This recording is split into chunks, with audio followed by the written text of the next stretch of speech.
stood in my mother's bedroom for the last time, running my fingers along her dresser where her jewelry box had always sat.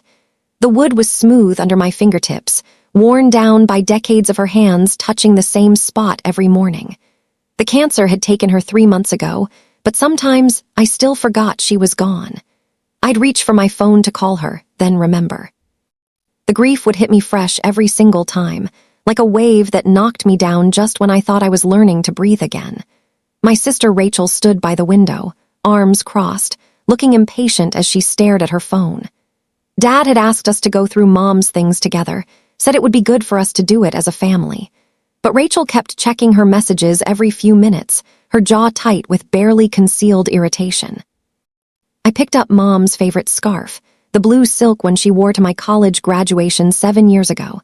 I pressed it to my face and inhaled deeply. It still smelled like her Chanel perfume mixed with the lavender sachets she kept in all her drawers. My eyes filled with tears that spilled over before I could stop them. Rachel sighed loudly behind me, a sharp exhale of frustration that cut through the quiet room. I felt a flash of anger rise in my chest. Our mother was gone, truly gone, and Rachel couldn't even pretend to care for one afternoon. "We need to talk about the jewelry," Rachel said, her voice tight and businesslike, the same tone she used with difficult clients at her real estate office. I turned to face her slowly, wiping my eyes with the back of my hand. Mom had an impressive collection of vintage pieces, some inherited from our grandmother who came from Italy, some she'd collected carefully over 30 years of marriage. She'd promised me her sapphire necklace, the one she wore on her wedding day 40 years ago. The stone was the exact blue of her eyes. She'd promised me her pearl earrings too, the ones that had belonged to her mother who wore them through World War II. Each piece had a story, a memory attached that Mom had shared with me during quiet moments. Rachel pulled out her phone and started typing something, not even looking at me when she spoke next. "I think we should donate everything to charity." Mom would have wanted that. She always said material things don't matter. I stared at her in complete disbelief, my grief momentarily forgotten in the face of this absurdity. Mom had specifically told both of us, multiple times over the years, that she wanted us to have her jewelry to remember her by. She'd even written it down in her will. I opened my mouth to argue, to remind Rachel of these conversations we'd both been present for, but my sister was already walking toward the door like the discussion was over. "I'll handle the donation," she said without looking back, her heels clicking sharply on the hardwood floor. "There's a lot to do, Emma. We can't keep everything just because it makes us sad." The door closed behind her before I could find my voice. 2 weeks later, I called Rachel to ask about the jewelry. My fiancé, David, and I were planning our wedding for next spring, and I desperately wanted to wear Mom's sapphire necklace down the aisle. It would make her feel present on my special day, even though she'd never get to see me in my wedding dress, never get to help me get ready like we'd planned since I was a little girl. The thought of her absence at my wedding already felt like a knife in my chest, but having her necklace would be like carrying a piece of her with me. Rachel's voice was clipped and cold when she answered on the 5th ring. "What is it, Emma? I'm with a client." I could hear traffic in the background, the distant sound of her car door closing. "I wanted to ask about Mom's jewelry," I said, trying to keep my voice steady. "Specifically the sapphire necklace, for my wedding. I know you said you were going to donate things, but I was hoping maybe you hadn't done it yet and I could." She cut me off sharply. "I already donated everything, Emma." "I told you I would handle it." My stomach dropped, that terrible sinking feeling of loss washing over me again. All of it, even the pieces Mom specifically wanted us to have, even the things she mentioned in her will. There was a long pause where I could hear her breathing on the other end of the line. "It's done. Mom's gone, Emma. We need to move forward, not cling to objects like they can bring her back." Her words felt like a slap. She hung up before I could respond, before I could tell her that I knew objects couldn't bring Mom back, but they were all we had left of her now. I sat on my couch in the apartment I shared with David, shaking, staring at my phone. An hour later, David found me there in the exact same position, still holding the phone in my lap, tears drying on my face. I couldn't let it go. Something felt fundamentally wrong about how quickly Rachel had gotten rid of everything, how dismissive she'd been about Mom's explicit wishes. I drove to Dad's house the next Saturday morning, hoping to talk to him about it, to see if maybe he knew which charity Rachel had chosen. He was in the garage, sorting through old tools that had belonged to Grandpa, looking smaller somehow than he had before Mom died. He'd lost weight, I noticed. His wedding ring hung loose on his finger. When I asked about the jewelry, about whether Rachel had mentioned where she'd donated it, his face crumpled in a way that made him look ancient. "Rachel said you both agreed to donate it together," he said quietly, setting down the wrench he'd been holding. "She told me it was too painful for either of you to keep those things, that you didn't want the reminder." I felt cold fury spread through my chest, followed immediately by nausea. Rachel had lied to him. She deliberately made it seem like this was a mutual decision we'd reached together when she'd rushed through everything without even giving me a chance to say goodbye to Mom's things properly. She'd used Dad's grief against him, knowing he wouldn't question her when he was barely holding himself together. Dad looked so tired and sad, his eyes red-rimmed from crying or lack of sleep or both, that I didn't have the heart to tell him the truth right then. I didn't want to add to his pain by revealing that his perfect daughter, the one who called him every Sunday like clockwork, had betrayed us both. That night, sleep was impossible. I kept thinking about Mom's jewelry, about all the stories she'd told me about each piece over the years. We used to have these quiet Sunday mornings when I was growing up, just the two of us before everyone else woke up. She'd make coffee and let me try on her jewelry while she told me the stories behind each piece. The sapphire necklace had been a gift from Dad on their 10th anniversary. He'd saved for 6 months to buy it, working overtime at the high school where he taught. The pearl earrings had belonged to her mother, my grandmother Alina, who wore them when she married my grandfather in 1943, right in the middle of the war. The ruby bracelet had been her grandmother's, brought over from Italy in 1900 when the family immigrated with almost nothing else. These weren't just valuable objects made of precious metals and stones. They were family history, tangible connections to the women who came before us, women whose names I knew and whose struggles had made my life possible. Around 3 a.m, I gave up on sleep entirely and got up to make chamomile tea. David found me at the kitchen table, surrounded by old photo albums, looking through pictures of Mom wearing her jewelry at various family events over the decades. There she was at my 8th birthday party with the pearl earrings. There she was at Rachel's college graduation wearing the sapphire necklace. There she was at her own mother's funeral, clutching the ruby bracelet like a lifeline. David sat down across from me without saying anything at first, just took my hand in his. "Something's not right about this whole situation," he said quietly after a long moment. "Your sister's behavior doesn't make sense." I nodded, tears sliding down my face and dripping onto the plastic-covered pages of the photo album. I decided to find out which charity Rachel had donated to. Maybe I could at least visit the organization, see the pieces one more time, take photos to remember them by. Maybe I could even make an additional donation in Mom's name, create some kind of scholarship or memorial. It would give me closure, a way to say goodbye properly. I called Rachel the following Tuesday afternoon and asked as casually as I could manage, keeping my voice light and friendly. "Hey, I was wondering which charity you donated Mom's jewelry to. I'd love to thank them personally and maybe set up a monthly donation in her memory." The silence on the other end of the line lasted just a second too long. When Rachel finally spoke, her voice was tight with barely controlled irritation. "I don't remember the name offhand, Emma. Some local organization. Why does it matter? It's gone now." Her defensiveness immediately made my suspicions grow stronger. Why wouldn't she remember where she donated tens of thousands of dollars worth of jewelry just a few weeks ago? Any charity would have given her a receipt for tax purposes, would have sent a thank you letter. "I just wanted to thank them properly," I said carefully, trying not to let my growing anger seep into my voice. "Maybe make an additional donation in Mom's name.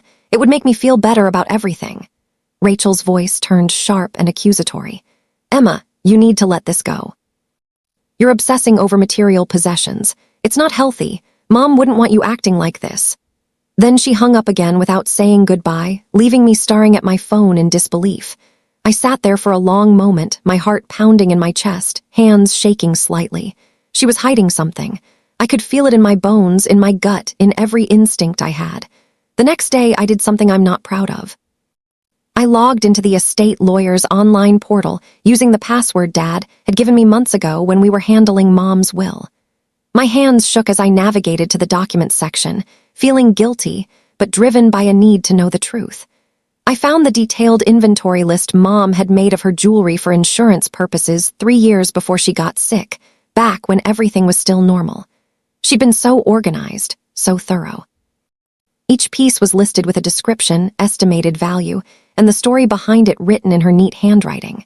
I scrolled through it slowly, and with each item I read, my shock grew. The sapphire necklace, estimated value $14,000. The pearl earrings, $8,500. The ruby bracelet, $12,000. The list went on and on. The total estimated value was $87,000.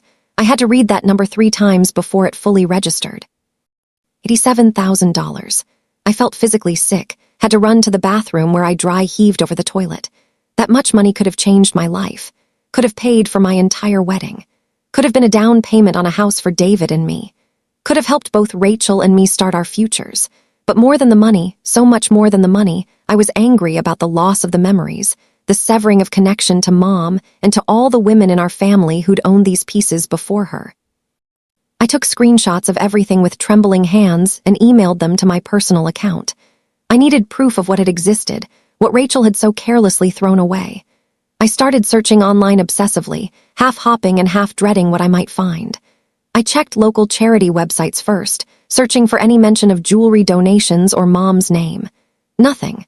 I checked auction sites, estate sale websites, vintage jewelry stores in our area. For 3 long days, I found absolutely nothing, and I started to wonder if maybe I was wrong, if maybe my grief was making me paranoid and suspicious of my own sister. Then on the 4th day, I was scrolling through a high-end vintage jewelry consignment website based 2 states over, and my heart literally stopped in my chest. There, listed for $12,000, was Mom's sapphire necklace. I recognized it instantly. The unique antique setting with the small diamonds surrounding the center stone. A slight chip on one of those diamonds that Mom had refused to fix because Dad had put it there accidentally on their 20th anniversary, and she said it made the necklace more theirs. The listing had been posted only 2 weeks ago, right around the time Rachel claimed she'd donated everything. Posted by an account called RLT Consignments. Rachel Louise Torres. Her initials. My vision blurred with tears of rage and betrayal so intense I thought I might be sick again. She hadn't donated anything. She was selling Mom's jewelry for profit, and she'd looked Dad and me in the eyes and lied about it without even flinching. I took screenshots of everything with shaking hands, then forced myself to keep searching. Over the next week, I became obsessed. I searched every consignment website, every auction site, every vintage jewelry marketplace I could find online. I barely slept. I barely ate. David watched me with growing concern but didn't try to stop me. He understood I needed answers. And I found them. 8 more pieces from Mom's collection listed on various websites across the country. The pearl earrings my grandmother had worn to her wedding. The ruby bracelet from Italy. A diamond brooch I remembered Mom wearing to my high school graduation. An emerald ring that had always been her favorite for special occasions. All posted by accounts that traced back to Rachel through email addresses and phone numbers I recognized from years of being her sister. The total value of what I'd found so far was over $40,000. I felt like I was watching my sister from a great distance, like I was looking at a stranger wearing Rachel's face. The woman who used to braid my hair when I was little and protect me from bullies in elementary school had stolen from our dead mother. She'd looked me in the eye while I grieved and lied to my face. She'd manipulated our father during the worst time of his life. Who was she? Had she always been this person and I'd just never seen it? I called my Aunt Linda, Mom's younger sister who lived in Arizona. We'd always been close. She'd been like a second mother to me growing up, and she'd been absolutely devastated by Mom's death. They'd talked on the phone every single day for 40 years. When I told her what I'd found, laying out all the evidence piece by piece, she was silent for so long I thought the call had dropped. "Linda, are you still there?" I asked quietly. Then she said something that made my blood run cold and my stomach drop through the floor. "Emma, some of that jewelry wasn't your mother's to give away or sell. I loaned her several pieces years ago when I was going through my divorce from your Uncle Steve. I didn't want him to know about them, didn't want him trying to claim them in the settlement. Your mom was keeping them safe for me. She promised she'd give them back when things settled down." My hands started shaking so badly I almost dropped the phone. "Which pieces?" I asked, my voice barely above a whisper, already dreading the answer. She listed 5 items, and my heart sank with each one. The emerald ring that had belonged to Linda's mother-in-law before the divorce. The diamond brooch that was a family heirloom on Linda's side. 3 other pieces I'd seen listed online. Rachel wasn't just stealing from me and Dad and dishonoring Mom's memory. She was stealing from Aunt Linda too. This was actual theft, not just a family dispute over inheritance. This was a crime. Aunt Linda wanted to call the police immediately, her voice rising with anger and hurt. But I asked her to wait, to give me a little time. I needed to understand why Rachel was doing this first. My sister had a good job in real estate. She'd been consistently successful, winning awards at her agency. She had a beautiful house in a nice neighborhood and a husband with a steady income as an accountant. Why would she need to sell Mom's jewelry? Why would she risk everything for this? It didn't make any sense to me. That weekend, feeling like a spy in some terrible movie, I drove past Rachel's house. It was something I'd never done before. We weren't that kind of sisters who just dropped by unannounced. Her husband Mark's car was in the driveway, but Rachel's wasn't. On impulse, before I could talk myself out of it, I knocked on the door. Mark answered after a moment, looking surprised and a little wary to see me standing there. We'd always gotten along well at family gatherings and holidays. He was quiet and kind, the exact opposite of Rachel's intensity. "Emma, is everything okay?" he asked, concern crossing his face. I asked if Rachel was home, and his expression darkened in a way I'd never seen before. "She's been gone a lot lately," he said quietly, glancing back into the house like he was making sure we were alone. "Working late, she says, showing houses on weekends, always some excuse."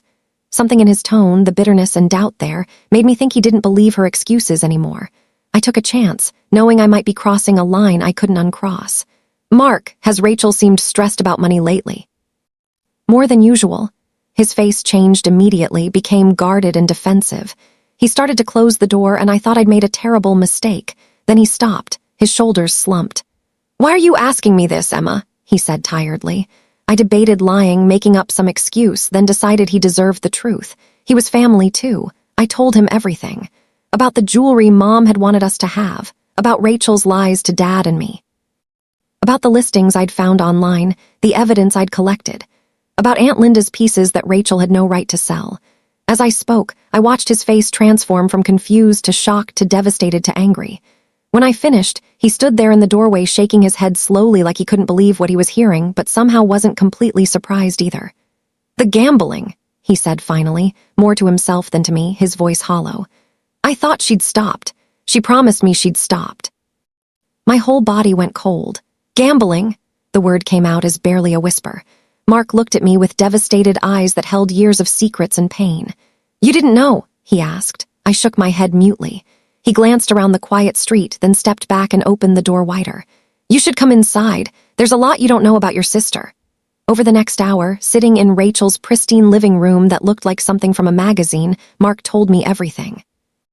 Rachel had been hiding a gambling addiction for nearly 5 years. It had started innocently enough with office poker games and friendly bets with coworkers. Then it escalated to online gambling sites.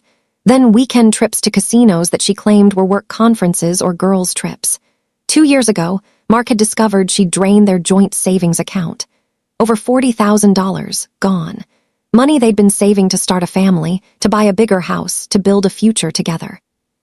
When he'd confronted her, she'd broken down completely, confessed everything, begged for forgiveness.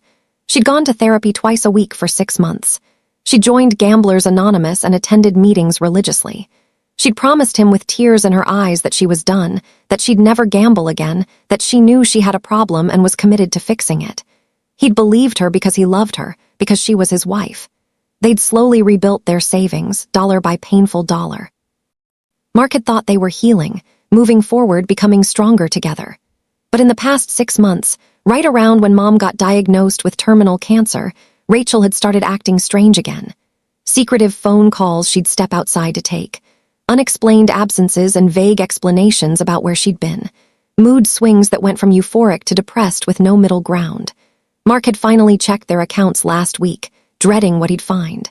$20,000 was missing. When he'd confronted her, she'd claimed she'd made some bad investments in the stock market without telling him. Now he knew the truth. She'd relapsed into her addiction and was selling Mom's jewelry to cover her losses and fuel more gambling. I drove home in a daze. My sister wasn't a monster. She was sick, trapped in an addiction she couldn't control. Part of me wanted to feel sorry for her, but the larger part of me was furious that she'd used Mom's death as an opportunity to feed her gambling habit. She'd betrayed all of us, me, Dad, Aunt Linda, and her own husband, because she couldn't stop herself from throwing money away. David found me sitting in our dark living room when he got home from work. I told him everything. He held me while I cried, not just for Mom anymore, but for the sister I thought I knew and for the family that was falling apart. "What are you going to do?" he asked gently. I didn't have an answer yet. The next morning, Aunt Linda called. She'd been thinking about the jewelry all night and couldn't wait anymore. "I'm filing a police report today, Emma. Those pieces belong to me and what Rachel did is theft." I understood completely. I told her I supported her decision. After we hung up, I sat down with my laptop and documented everything I'd found. Screenshots of the online listings, the insurance inventory from Mom's estate, emails where Rachel had claimed she donated everything to charity. I created a folder with all the evidence and backed it up in 3 places. Then I called Dad and asked him to meet me for coffee. It was time to tell him the truth about his golden child. Dad didn't want to believe me at first. Rachel had always been his favorite, though he tried to hide it. She was the successful one, the one who stayed close to home, the one who called him every Sunday. I was the daughter who moved away for college and never came back, who chose art school over law school, who disappointed him in small ways throughout my life. But I showed him the evidence on my laptop, piece by piece. I watched his face change as he realized I was telling the truth. When I finished, he put his head in his hands. "I don't understand," he said, his voice breaking. "Why would she do this?" I told him about the gambling, about Mark's revelation. Dad looked up at me with tears in his eyes. "Your mother would be heartbroken," he whispered. That afternoon, Aunt Linda called to tell me she'd filed the police report. The detective had been very interested in her case, especially when she provided proof of ownership for the pieces Rachel had listed online. They were going to contact the consignment shops and freeze the sales. Then they were going to contact Rachel. I felt a sick mixture of satisfaction and dread. I wanted justice, wanted Mom's jewelry recovered, but I didn't want to destroy my sister's life. Except she'd already done that to herself. That evening, Rachel called me. Her voice was shaking with rage. "You told Aunt Linda, you went to the police. How could you betray me like this?" I almost laughed at the irony. "How could I betray you?" I asked quietly. "Rachel, you stole from our dead mother." Rachel tried to justify everything. The jewelry was just sitting there, going to waste. Mom was gone and didn't need it anymore. She'd been planning to pay me back eventually. She'd been under so much stress, needed a way to cope. The lies kept coming, each one weaker than the last. Finally, I cut her off. "You told Dad we both agreed to donate everything. You told me it was already done. You sold pieces that belonged to Aunt Linda. You betrayed all of us, and you did it while we were grieving." There was silence on the other end. Then Rachel started crying, huge gasping sobs. "I'm so sorry," she choked out. "I couldn't stop myself. I thought I could win it back. I thought I could fix everything before anyone noticed." But sorry wasn't enough to undo the damage. The police contacted the consignment shops, and most of Mom's jewelry was recovered before it sold. Rachel was facing charges for theft and fraud. Her husband Mark moved out and filed for divorce. Dad stopped speaking to her entirely, which seemed to hurt her more than anything else. She'd built her whole identity around being the good daughter, and now that image was shattered. I should have felt triumphant, but mostly I just felt sad. Our family was broken in ways that couldn't be repaired. Mom had been the glue holding us together, and without her, we'd fallen apart. I got Mom's sapphire necklace back, along with most of the other pieces. Aunt Linda recovered her items too, but none of it felt like winning. 3 weeks later, Rachel showed up at my apartment. She looked terrible, like she hadn't slept in days. Her hair was unwashed, her clothes wrinkled. I almost didn't let her in, but something in her expression made me open the door. She didn't try to make excuses this time. She just sat on my couch and told me the truth. The gambling had started after her first miscarriage 5 years ago. She and Mark had been trying to have a baby, and the loss had devastated her. She'd gone to a casino with coworkers to distract herself and won $2,000. For a few hours, she'd felt powerful instead of broken. She'd chased that feeling ever since, losing everything in the process. Now she'd lost her marriage, her relationship with Dad, and possibly her freedom. I listened to my sister talk about her pain, her addiction, her mistakes. Part of me wanted to stay angry, to hold on to my righteous fury. But seeing her like this, destroyed and desperate, I couldn't maintain that rage. She was still my sister. She'd still been the one who taught me to ride a bike, who scared away my nightmares when we were kids, who helped me study for exams in high school. The addiction had turned her into someone I didn't recognize, but the real Rachel was still in there somewhere, buried under years of lies and shame. When she finished talking, I told her something Mom had said to me a week before she died. "Your sister needs you more than you know. Promise me you'll be there for her." I hadn't understood what Mom meant then. Now I did.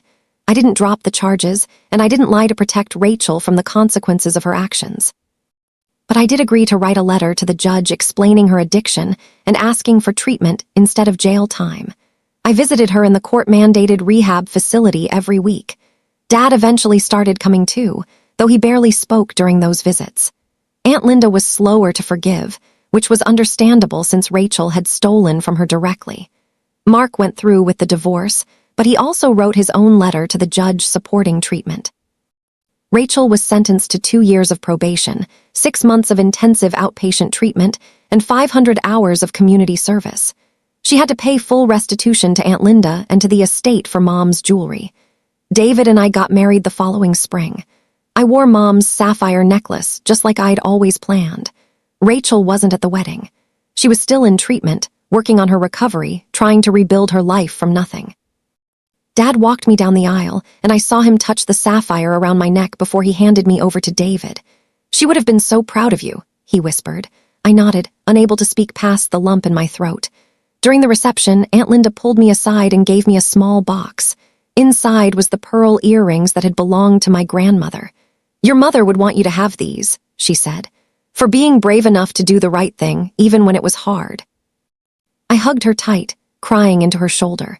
6 months after my wedding, Rachel completed her treatment program.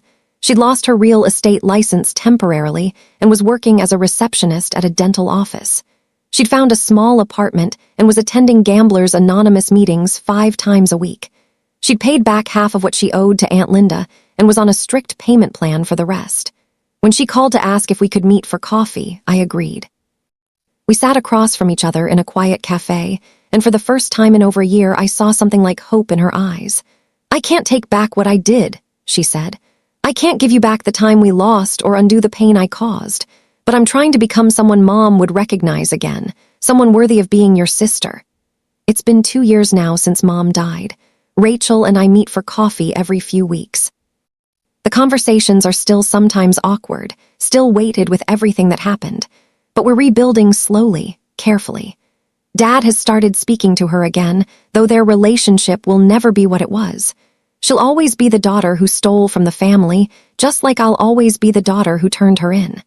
Aunt Linda has forgiven her, though she says she'll never forget. I keep Mom's jewelry in a special box in my closet. Sometimes I take out the sapphire necklace and hold it, remembering Mom's face when she wore it. The jewelry was never really about the money or even the sentimental value. It was about honoring Mom's memory and protecting what she wanted to leave behind. I did that, even though it cost me my relationship with my sister for a while. And somehow, through all the pain and betrayal, we found our way back to something that might eventually become forgiveness. Mom would have wanted that too.